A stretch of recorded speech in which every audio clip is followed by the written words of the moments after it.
Really quickly guys, before we start, this video is brought to you by Summoner's War. Summoner's War is a classic mobile turn-based RPG, and it's now been their 6th anniversary since launch, and to celebrate they're giving away 100 free summons. The progress in this game is all based around running the best team compositions and strengthening your monsters with runes, and with more than 110 million installs, it's a global success with a large community. You can collect over 1,000 unique monsters, and there's a global PvP arena if that's your thing. My first lightning is a Fire Sniper Mark 1 who looks pretty sweet if you ask me. So who will you summon? If you download now, you can get 100 mystical scrolls for free, and the link will be in the description down below.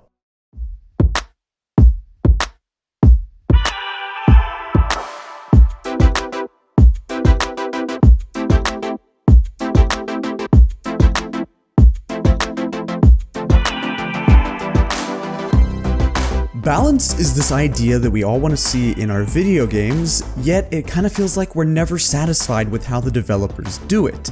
I think something ironic is that a more balanced video game, while indeed a more fair and genuine experience, might not always be exactly what we wanted. Take any fighting game, let's say Soul Calibur 4. This was the very first fighting game I had ever played, so I was a complete noob. And to be honest, I lost every single 1v1 I ever played online. I played about 40 rounds, and I didn't win a single one. Now, on top of flaming me, which you should definitely do in the comment section down below, I also learned a valuable lesson. I lost interest in that game because I was just so terrible. There was nothing wrong with the game, just me. It was 100% based on skill. The better player always won, and I was never the better player. It's exhausting playing a game like that, to constantly lose over and over again, because demotivation is easy when success is too hard. Arguably, one thing helping League of Legends be so popular and stay popular as a competitive game is that it is inherently unbalanced on purpose in some ways. This game is 5-on-5, and it has a snowballing mechanic that allows a winning team to not just be ahead, but actually snowball their advantage. One person can win their lane and carry a load of 4 teammates, just as others lose their lane, but get to win anyway.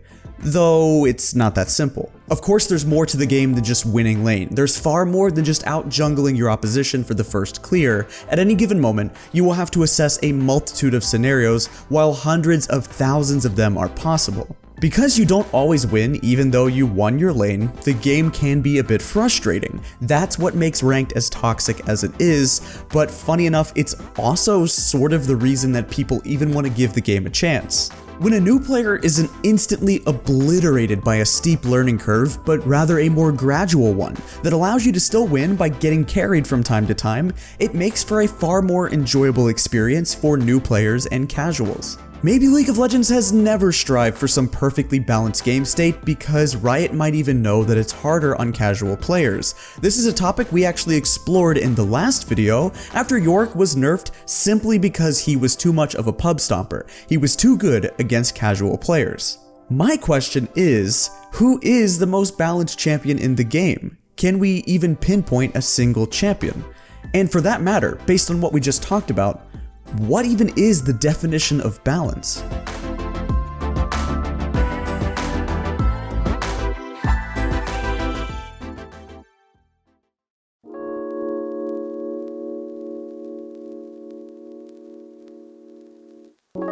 It's important to understand that everybody has different ideas of good balancing. It's a completely subjective topic, and it's also relative to who you're talking to and what game you're talking about.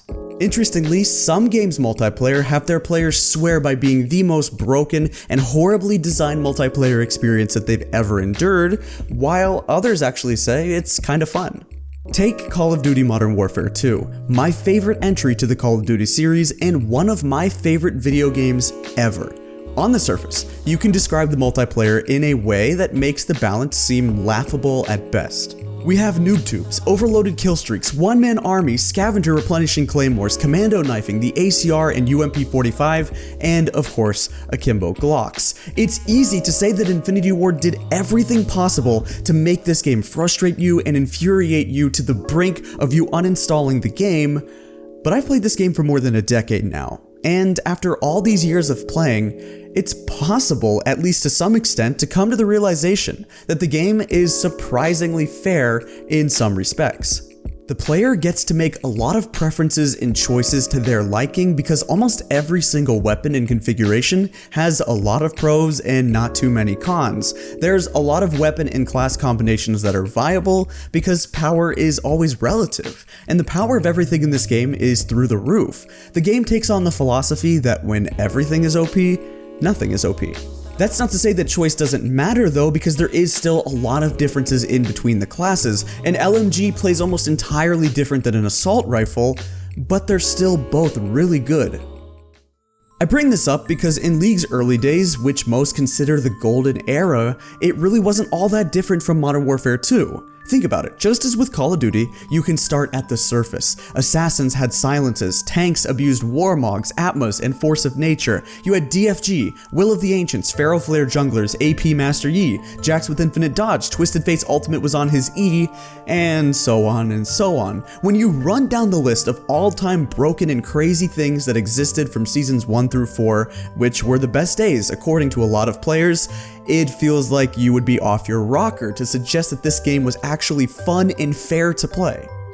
Following that, there's an interesting type of champion, the ones who are timeless, those that have only seen very minor changes to their kit for a very long time. Amazingly, there's a couple of champions from the very beginning of League of Legends from more than 10 years ago now that are practically the same as they are today.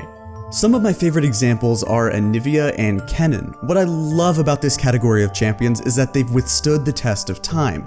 They've made it not just through a lot of meta shifts, but they were designed when there was no meta. There was no laning strategy when the developers made them. They didn't even know the game would be successful. What's cool is that there is a champion that fits into both of the previously mentioned categories. He had a stretch where he was the most broken and overpowered champion in the entire game back in 2014, but he also still has a kit that resembles nearly what it was 11 years ago. To celebrate the 11th birthday of Zilean just passing a few days ago on April 18th, let's talk about him.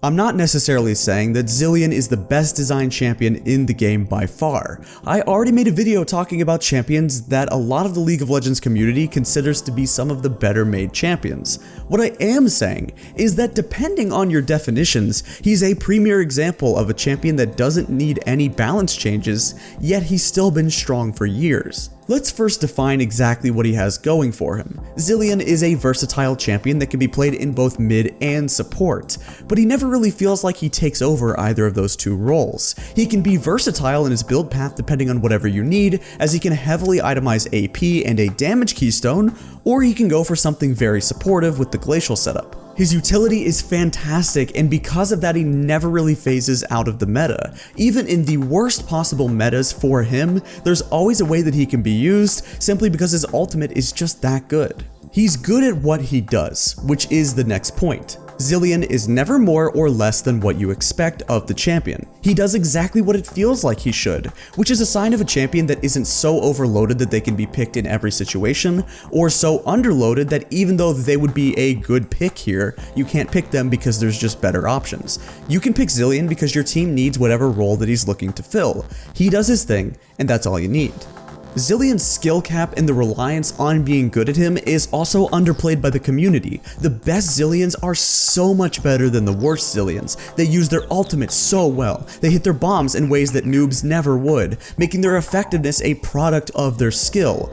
And the good part is that he's not so complicated that almost anybody can also pick him up too. There's a lot of room for improvement on the champion. It ramps up over time, but at first he's not so daunting like an Azir. You don't have to read paragraphs of abilities like Aphelios.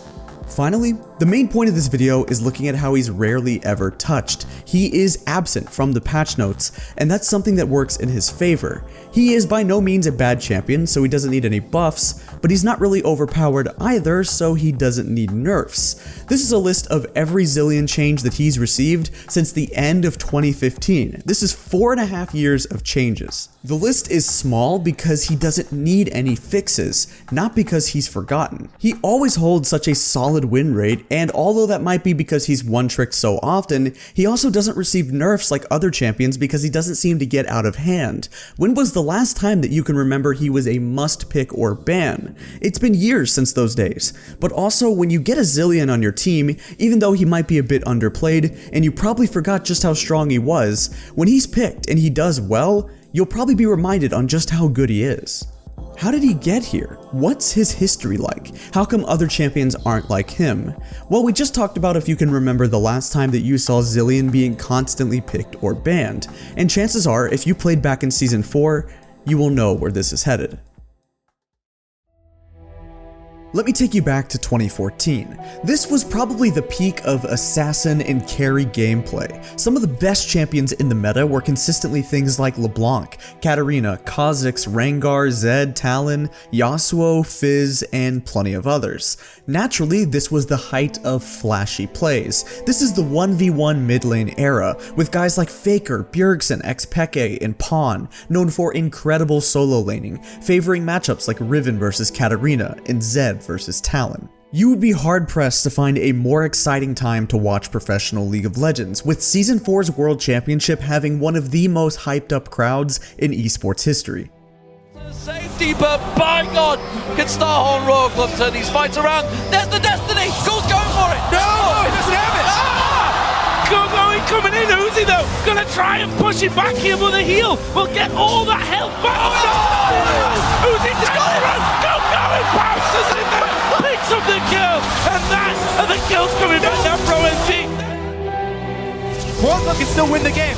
OMG are committing really hard here though. Uzi up in 3 seconds. Uzi could go in deep. They'll score down. No, they're going to Shockwave. Get on towards it. OMG just scattering like the wind. And Starhorn Royal Club, they're pinging on the net.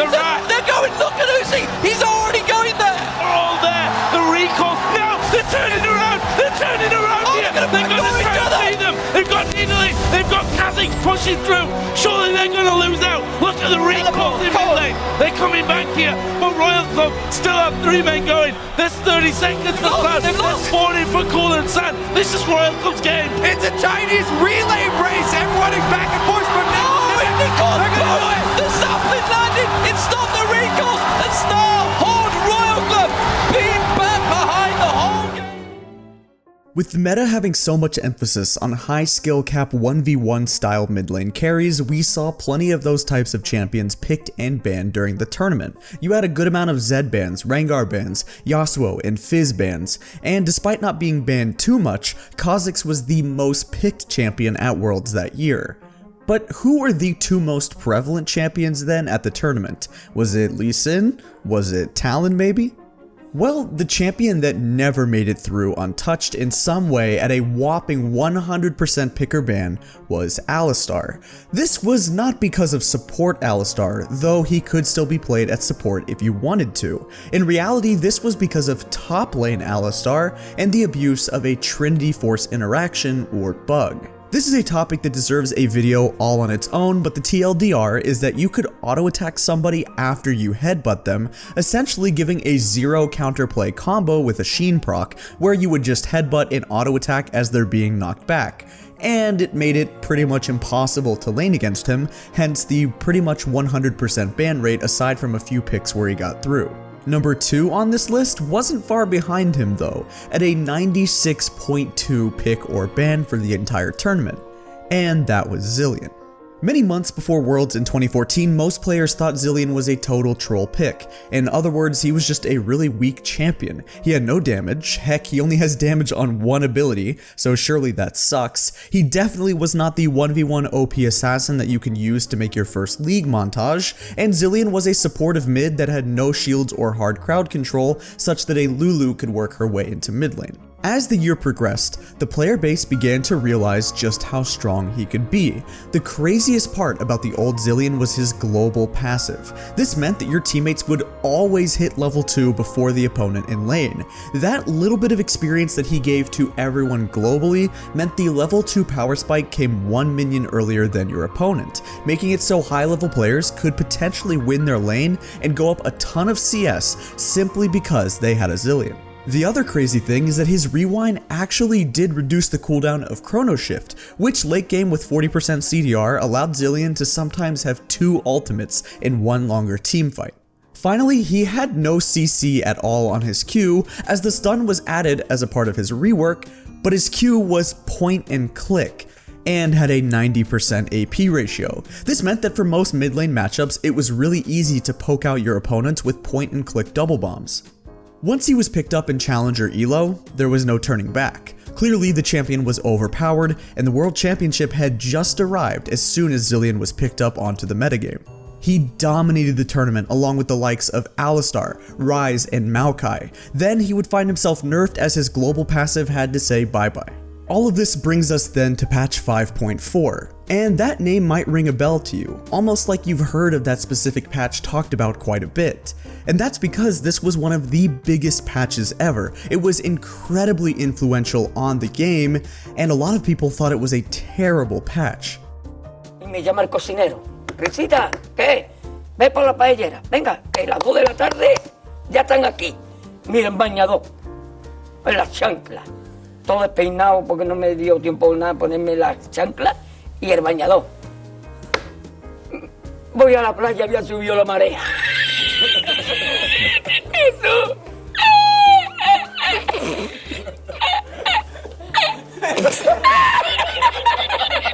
Jesús. Había subido la marea con triple paella.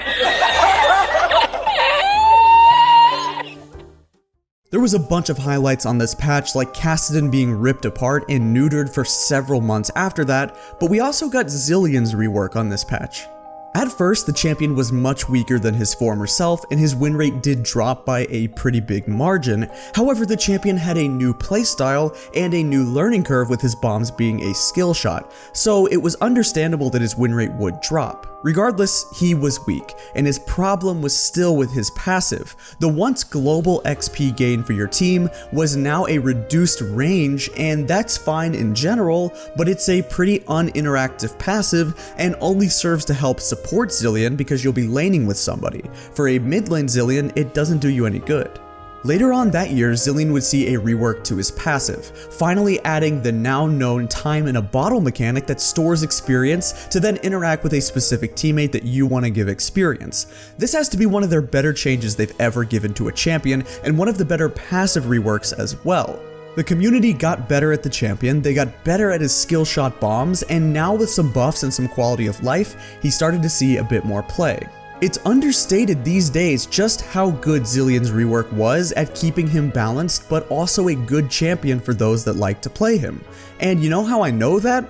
Well, it's because, as we said, the changes to his passive on 5.21 right at the end of 2015 were literally the last significant changes to his kit. It is basically the last time that Zilean was touched. He's seen nothing but extremely minor changes in nearly 5 years, yet here and there when he is needed, he pops up in competitive play and solo queue and can thrive in both environments. One mid laner that has always been an advocate for Zilean ever since his rework is none other than TSM's Bjergsen. He has the most Zilean games played of any professional mid laner, clocking in at 27 games with a solid 20-7 record on the champion. But that's not the best record held by any Zilean player, because for that you have to look at the greatest of all time, Faker. Faker all time on Zilean is undefeated at 8-0. Faker's 8-0 is incredibly impressive, but he doesn't even have the best KDA of any Zilean, because that belongs to Jensen. Of all mid laners, Jensen might have the most impressive statistics on Zilean. Right now, he's at 11 wins and only 2 losses with a 13.1 KDA. What exactly is it about Zilean that's making him different than other champions in his role? Why does he not seem to need any balance changes? Certainly, Karma and Lulu are supportive mages that can work their way into solo lanes, but often through means that are exploitative, in ways that abuse the game and abuse the champion. The other question is Riot correct by not touching him? Should he receive changes? He certainly isn't as popular as a champion like Yasuo or Lee Sin, so why do they not try to make him that way? Zilean's unique kit has one thing different than every other champion in the game, and that's that he only has a single damaging ability. He doesn't even have damage on his passive. With every single ounce of damage tied to one ability, you might think that it would be very tough to balance his power budget, but I think in his case, it works in his favor. It simplifies things down to a very yes or no question. It's easy to tell if he does too much damage or too little damage. When some champions have damage on 4 abilities and their passive, it's a lot more difficult to fine-tune them. He's also the perfect case study of a champion that has a skill ceiling done correctly, because every ability is easy to understand, but difficult to master. Nothing about his kit is hard to get. You get that the rewind reduces the cooldown of your Q and E in the first 20 seconds of playing him, but it's how you utilize that that makes you the better Zilean player. Are you good enough to maximize your damage output by auto-attacking, Q, W, Q, auto-attacking? In a certain scenario, should you use your E to slow 2 different opponents after rewinding, or should you use your E slow on the same person twice? Zilean has a ton of surprising gameplay outcomes that allows the player to make more choices than you would think, and that's what keeps him pretty fair. It's likely that he will never be as played as some of the more popular champions. After all, he's just a wise old man support mage. He's probably the furthest thing from flashy. But that doesn't mean he's not important, because he's a good example of why this hands-off approach is making sense in this situation. Even if he hasn't been seriously buffed or nerfed in about 4 years, that doesn't mean every Zilean main is happy though. One way or another, his kit is old. He is still, regardless of his rework, almost exactly the same champion as he was 11 years ago. He still doesn't have a good auto attack animation, which can scare off a lot of new Zilean players and frustrate his mains, and he also does rely on his teammates a good bit to carry him, because the other supportive style champions can bring more solo carry potential than him. With only one damaging ability, it is hard to be the single 1v5 carry on your team. All of this is a reminder that no champion, including Zilean, is 100% perfect, but the balance of Zilean, along with other old relics of the game that never really see changes like Anivia and Kennen, might be the closest thing to League's perfectly balanced champions. Anyway, I hope you enjoyed. If you did, please leave a like and subscribe, and I will see you guys next time.